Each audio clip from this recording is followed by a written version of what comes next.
नमस्कार, मैं हूं राहुल सिंह सोलंकी। विमर्श के इस यूट्यूब चैनल पर आपका स्वागत है।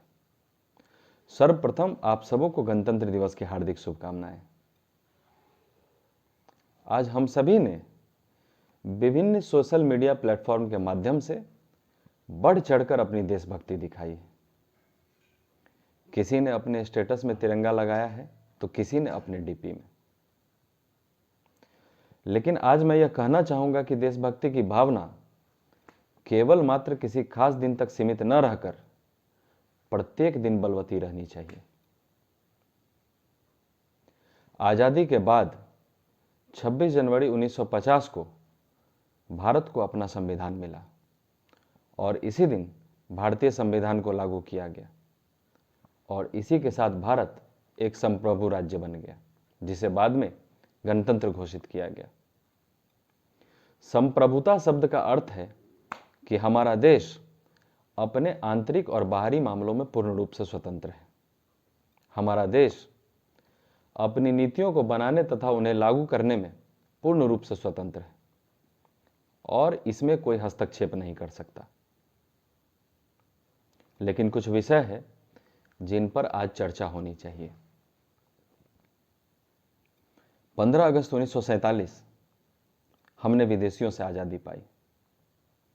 हमने विदेशियों से आजादी पाई, जबकि स्वयं के महत्वाकांक्षी जंजीरों ने तो अब तक हमें गुलाम बनाए रखा है। देश को गणतंत्र हुए वर्षों बीत चुके हैं। अगर एक आम आदमी की उम्र से इसकी तुलना की जाए तो यह कहना लाजमी होगा कि हमारी गणतंत्रता अब बूढ़ी हो चली है।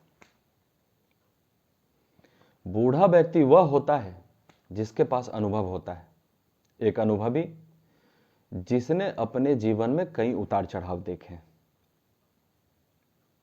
एक आदमी का बचपन चंचलता से भरा, युवावस्था जिम्मेवारियों से भरा और वृद्धावस्था या बुढ़ापा गंभीरता और परिपक्वता से भरा होता है। यहां मैंने एक आम आदमी की उम्र से देश की आजादी और गणतंत्रता की तुलना की है। सुनने में थोड़ा अटपटा लगता है, किंतु इस तुलना में एक सवाल छिपा है। सवाल यह है कि क्या इतने वर्षों के बाद भी हमारा देश एक आम आदमी की भांति गंभीर और परिपक्व हुआ है? निश्चित रूप से यह एक ऐसा सवाल है जिसका उत्तर ढूंढना हम सबों की जिम्मेवारी है। क्या हमारे देश के तीनों स्तंभ, विधायिका, कार्यपालिका, न्यायपालिका, अपने अंदर गंभीरता और परिपक्वता को समेटने के लिए गंभीर हैं? अगर हैं तो उसका मापदंड क्या है? इन बीते वर्षों में हमने व्यक्तिगत स्तर से लेकर राष्ट्रीय स्तर तक बहुत प्रगति की है। एक सामान्य परिवार जिसकी वार्षिक आय आजादी के समय 50 रुपए रही होगी, शायद उसकी आज आय 5 लाख रुपए होगी। अगर देश की बात करें तो सपेरों का देश कहा जाने वाला हमारा भारत आज एक साथ 104 सैटेलाइट्स प्रक्षेपित कर अंतरिक्ष में उपग्रह को मार गिराने की सफलता हासिल कर वैश्विक कीर्तिमानों की सूची में शीर्ष पर है। हम भारतवासी रोज अपने ही कीर्तिमानों को तोड़ते जा रहे हैं, जो निश्चित तौर पर हम सभी भारतीयों को गौरव की अनुभूति कराता है। लेकिन कहा जाता है कि अपने चारों ओर प्रकाश फैलाने वाले दीपक का तला अंधेरा होता है और हमारे देश की स्थिति भी कुछ हद तक दीपक की ही भांति हो गई है। कीर्तिमानों को छूने की रफ्तार में हमने रास्ते पर पड़े उस अंतर कलह के बीज को अनदेखा कर गए जो हमारे आसपास में मौजूद अहंकार, घृणा, द्वेष, जातीय एवं धार्मिक भेदभाव जैसे अनगिनत पोषक तत्वों से पोषित होकर आज एक विकराल, विराट और सहिष्णुता रूपी वट वृक्ष का रूप ले चुका है। और इस विनाशकारी वृक्ष की जड़ें उत्तर के जम्मू कश्मीर से लेकर दक्षिण के कन्याकुमारी तक पूर्व के अरुणाचल से लेकर पश्चिम के गुजरात तक फैल चुकी हैं। जड़ की बात करें तो जड़ पौधे का वह भाग होता है जो जमीन के अंदर और प्रकाश के विपरीत अर्थात अंधकार की ओर जाता है। किंतु इस असहिष्णुता रूपी वटवृक्ष की जड़ें अंधकार की ओर बढ़ने के साथ साथ अंधकार फैलाती भी जा रही हैं। आज भविष्य निर्माण करने वाले महाविद्यालय अपने मूल उद्देश्यों, युवाओं में चरित्र का निर्माण करना, छात्रों को अच्छे उद्देश्य के लिए प्रेरित करना, छात्रों को अच्छी शिक्षा उपलब्ध कराना इत्यादि से इतर अन्य कारणों से पूरे देश में चर्चा का विषय बने रहते हैं। और इन्हीं चर्चाओं से कुछ वर्ष पूर्व एक विषय निकलकर सामने आया था, अभिव्यक्ति की आजादी।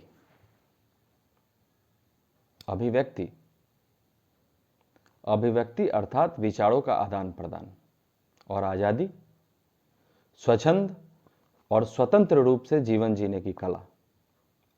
अब सवाल यह उठता है कि किसने आपसे आपकी इस आजादी को छीना है? किसने आपके पैरों में बेड़ियां डाल दी? किसने आपको नजरबंद कर रखा है? किसने आपको बोलने से रोका है? सच्चाई तो यह है कि हमारी ही सोच बदल गई है। अपने मतलब को निकालने के लिए, अपने हितों को साधने के लिए हमने आजादी के मायनों को ही बदल डाला है। अरे आजादी की सही व्याख्या तो केवल वह व्यक्ति कर सकता है जिसने परतंत्रता की त्रासदी को महसूस किया है। स्वतंत्रता की कीमत उसे पता है जिसने इसे पाने के लिए अपना सर्वस्व न्यौछावर कर दिया है। हम सभी तो केवल अपने ही लिए जीने की सोच रहे हैं। सच्चाई यह है कि भारतीय संविधान ने हम सभी को अभिव्यक्ति की स्वतंत्रता प्रदान की है। लेकिन यहां यह भी स्पष्ट करना उचित होगा कि इस स्वतंत्रता के बावजूद हम सभी देश के प्रति नागरिक कर्तव्यों से बंधे हैं। हमारा संविधान हमें यह याद दिलाता है कि अगर आप अपने अधिकारों को लेकर सजग हैं तो ठीक उसी समय आपको अपने देश के प्रति अपने कर्तव्यों का भी मान रखना होगा। आज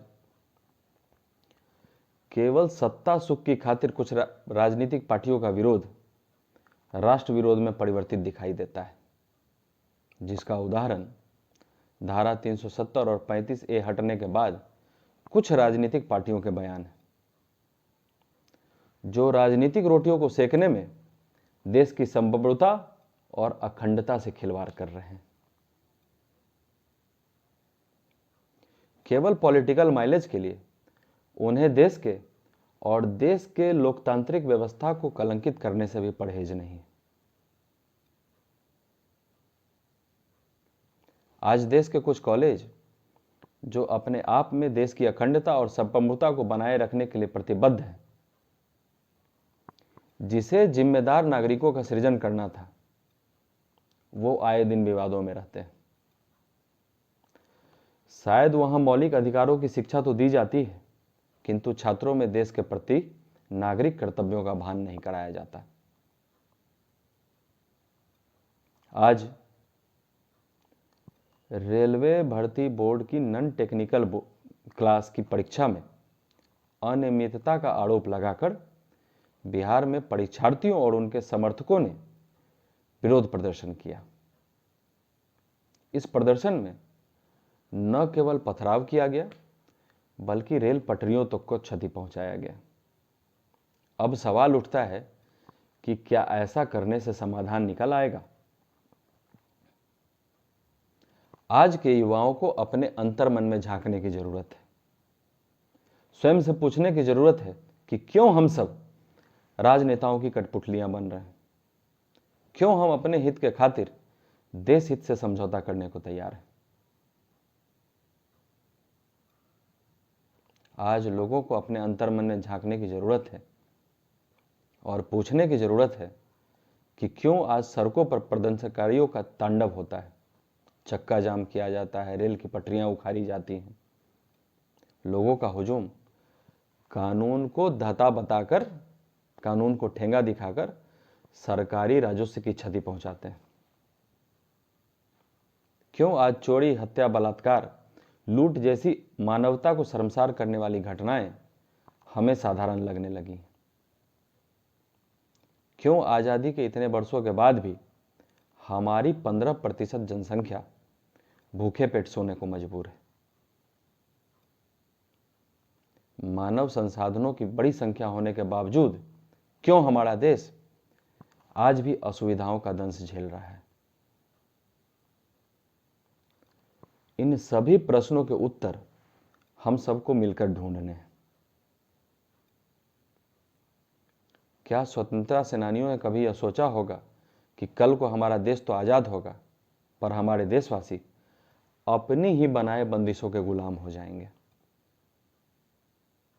अब भी कुछ नहीं बिक रहा है, अब भी समय है। क्यों ना हम आज से ही धर्म, जात, भाषा, स्थान, इन सभी बंदिशों से आज़ाद होकर पूरी निष्ठा और ईमानदारी के साथ अपने हितों से पहले देश हित में सोचें, अपने हितों से पहले राष्ट्र हित में सोचें। समय आ गया है, समय आ गया है कि हम सभी समाज और राष्ट्र के प्रति अपने जिम्मेवारियों और कर्तव्यों को ध्यान में रखते हुए एक नागरिक के तौर पर समाज और राष्ट्र को बेहतर बनाने के लिए प्रयासरत हों। आज के लिए इतना ही, फिर मिलते हैं अगले अंक में। तब तक के लिए इजाज़त दीजिए। जय हिंद, जय भारत।